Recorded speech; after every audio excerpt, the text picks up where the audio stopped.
and welcome once again to the Ivey Chronicles. And today we're going to be talking about the Black church and HBCUs and the Black community, the impact and the resiliency of HBCUs and the Black community. So today we ask that you buckle up and make sure that you continue to tell a friend about the Ivey Chronicles, which is on WCPA Real House.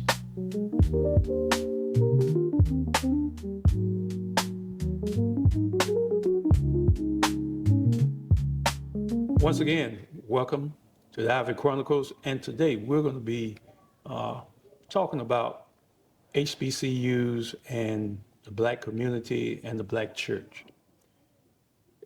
I believe one of the great challenges that we have with our HBCUs is that a lot of times we allow our young people who are the brightest in our community to be siphoned off to the PWIs. So I want to stress something that can really help us to understand the process, that in order for an HBCU to really grow and to flourish and to be able to handle capacity, is that it's definitely going to need the Black community and definitely the Black church. The anchor of most HBCUs are the Black church, because just like here locally, Payne College was birthed out of the church. So it is the churches, I believe the church has a great responsibility to make sure that we guide our young minds to HBCUs. Number one, because what they're going to do is they're going to nurture those young minds. They're going to help them to make that transition from high school to college. They're going to make sure that they get that support that they need when they're making this transition. And then they're going to also take in some of our students that might have been struggling in high school, but when they get to college, the light comes on and they become a really productive young person. So here in Augusta, Richmond County, we have Payne College, and Payne College is our only HBCU in the CSRA, which means that there are over 850,000 people in the CSRA that have access to Payne College.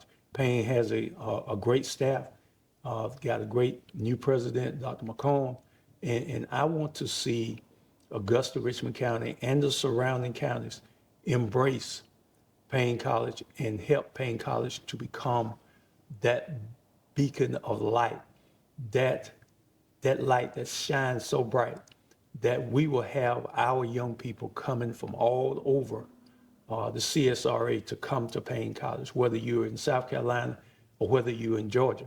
And here's the thing, is that a lot of times our young people, when they go to the PWIs, which is a predominantly white institution, when they go there, they have a tendency to get lost. They get sucked in. And a lot of times when you're coming, first time leaving home, you're coming into an environment like that, you need that nurturing. You need those people that look like you, number one, that care about you, number two, and those people who are going to make sure that they not only stay in touch with your parents, but also make sure that they stay in touch with you. So it's so important that our young people understand, yes, it is great to have a degree from some of these Ivy League colleges and all that. Yes, it really, it is great. But the question is, when you get out there in society, are you prepared? Can you compete in that environment? So as we talk about HBCUs, and in my family, it runs deep.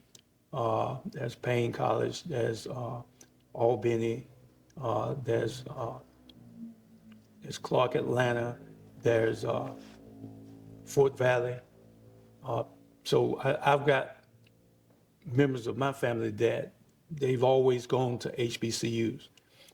So let's just pull the first layer back, is that if for some reason we have a young person who for some reason didn't get everything that they needed when they were in high school, HBCUs has a tendency to say, we'll take a chance on you.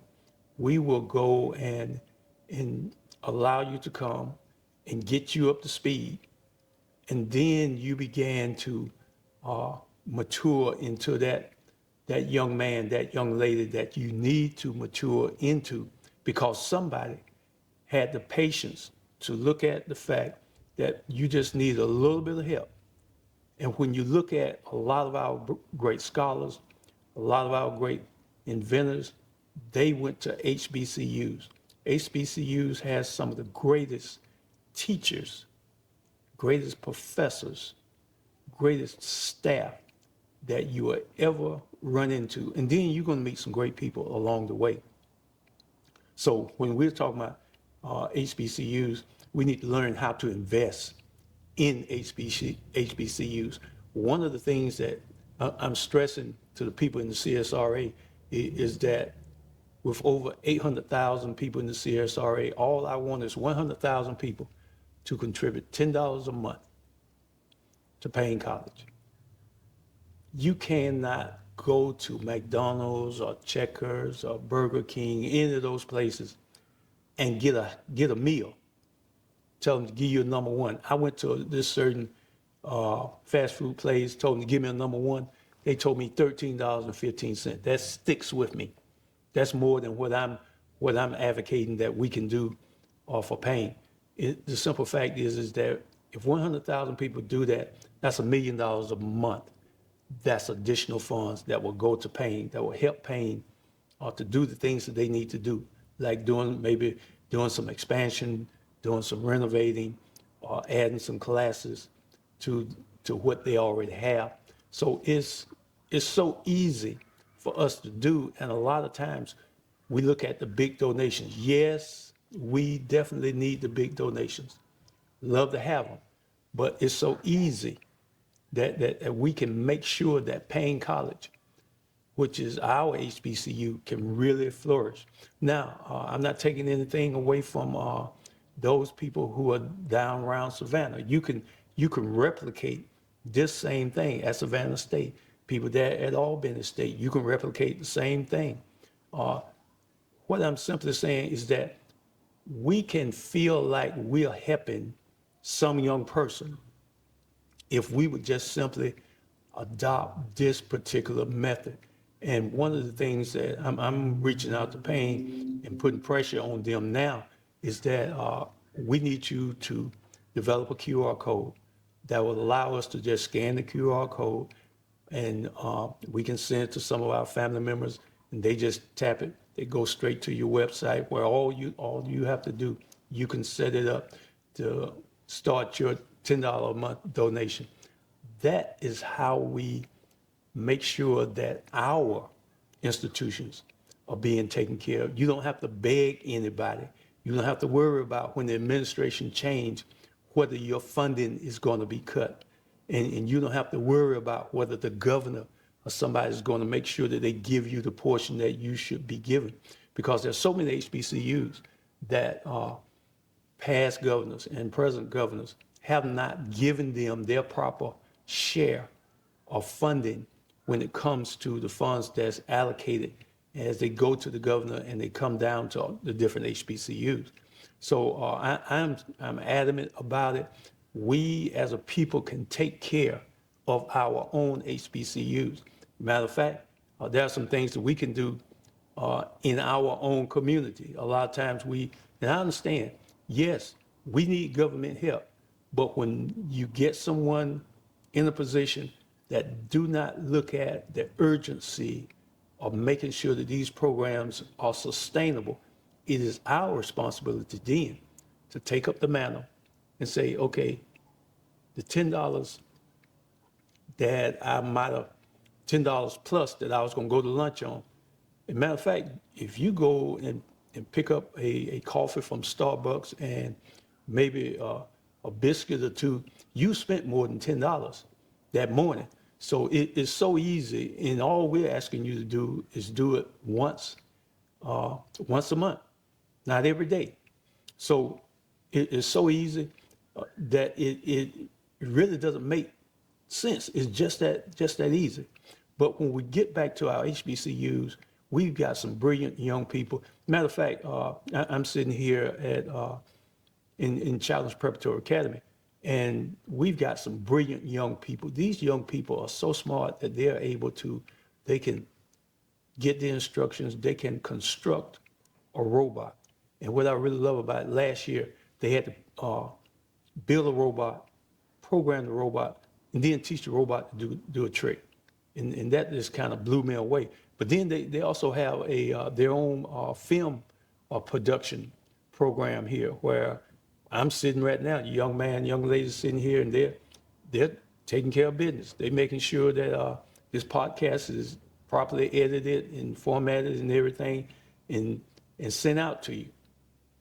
What am I saying? Is that a lot of times they don't have access to a lot of these things. They've got a great art program. Young lady who's really gifted in animation drawing. She was discovered. The whole class had an opportunity to go to Marvel Studios and just check out what they do there.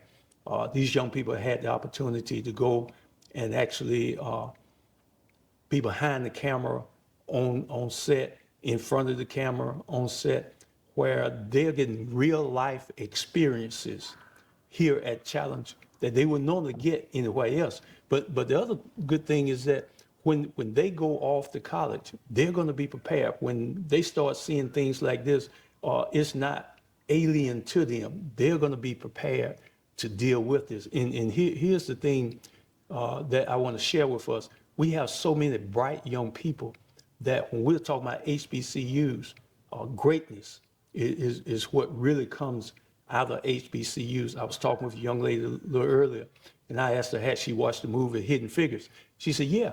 I said, do you know that all those young black women had to go to an HBCU because they were not allowed to go to a PWI, predominantly white institution? They weren't allowed to go. So when we look at it from that perspective, we have to understand is that greatness is in us. They actually depended on those women to sit down and calculate the re-entry coordinates for those astronauts. And they were so close with their calculations that they could pretty much say, this is where they're going to drop it, right here. And they were on the money. So what am I saying? I'm saying that that's a product of an HBCU. They had other people there that went to some of the greater PWI institutions, but because these young women were nurtured, they were put in an environment where they was allowed to flourish. And that's what I love about Challenge. The young people here, they are allowed to flourish. They're not stifled. If they have the capacity, if they may be in fifth grade, sixth grade, and they can handle eighth grade science or ninth grade algebra, trigonometry, whatever they're doing, then that's where they're going. And that's what I love about Challenge. That's what I love about HBCUs, is that they allow you to flourish. They encourage you to flourish. And that's why it's so important for us to make sure that our young people have the opportunity to grow, but also they have the opportunity to learn and to understand their history. Because when you go to an HBCU, you're gonna learn the history behind that HBCU. You're gonna understand that though there were black people that came out of slavery, that didn't have anything, but they put their nickels and their dimes together to start an institution where our young people would have a place to go and to learn and to grow and to really be that asset. Why? Because so now they can bring somebody else along, share with them what somebody shared with them. So it's so important that our young people understand their history, understand that our history did not start in slavery, that our history started long time ago, over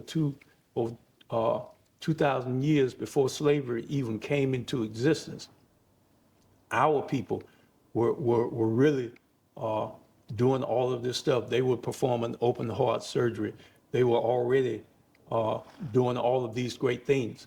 And they make you think, because right now they're trying to erase the history that of our ancestors. They're trying to close down our historical black colleges and institutions. Why is that? Simply because they see the greatness, and you cannot hide greatness. It's just like a light. Once you turn it on, you'll never forget how bright it is. And that's what we're doing. That's what we want to do with our young folks here at Challenge. That's what we want to do with our HBCUs. So our focus here in the CSRA is going to be Payne College.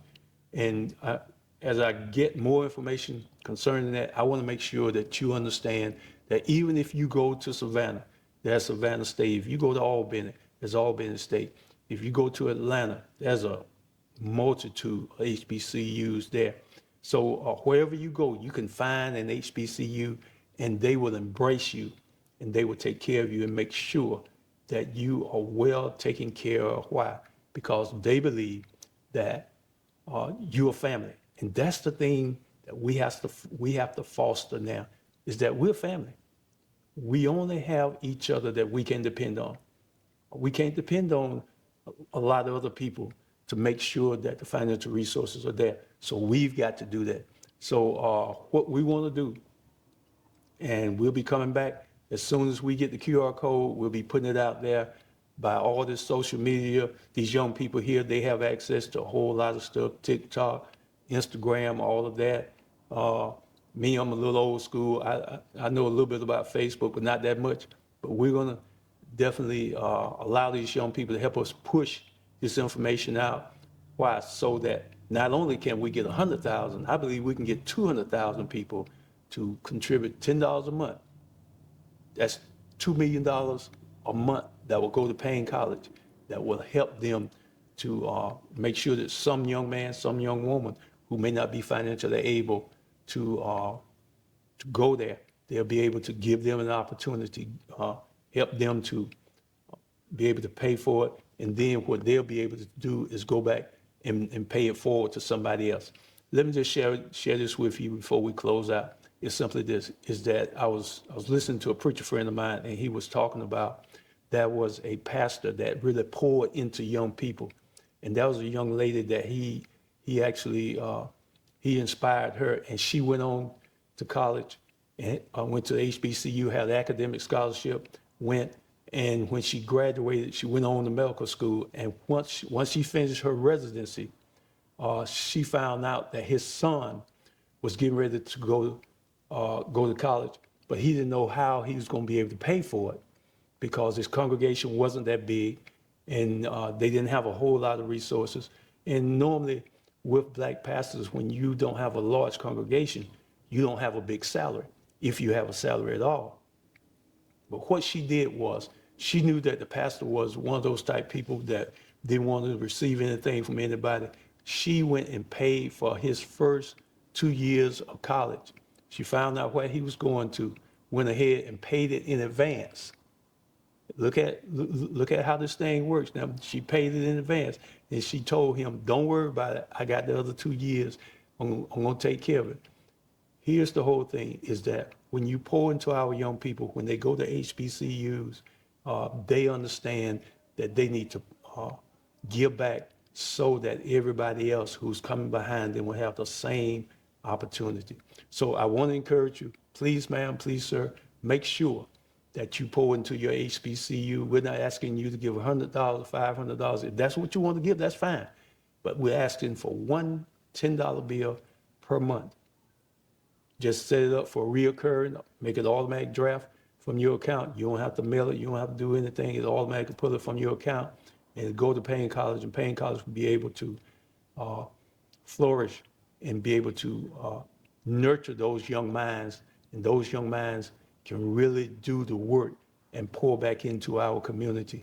And somebody will see the greatness in them, and they will also be inspired. So I want to encourage our young people that's behind that's behind the scene, that greatness is in you, and I see it, and I believe that you're going to be the ones that's going to be create your own studio like Tyler Perry and all these other great producers. So until next time, tune in to the Ivey Chronicles. Have a great day.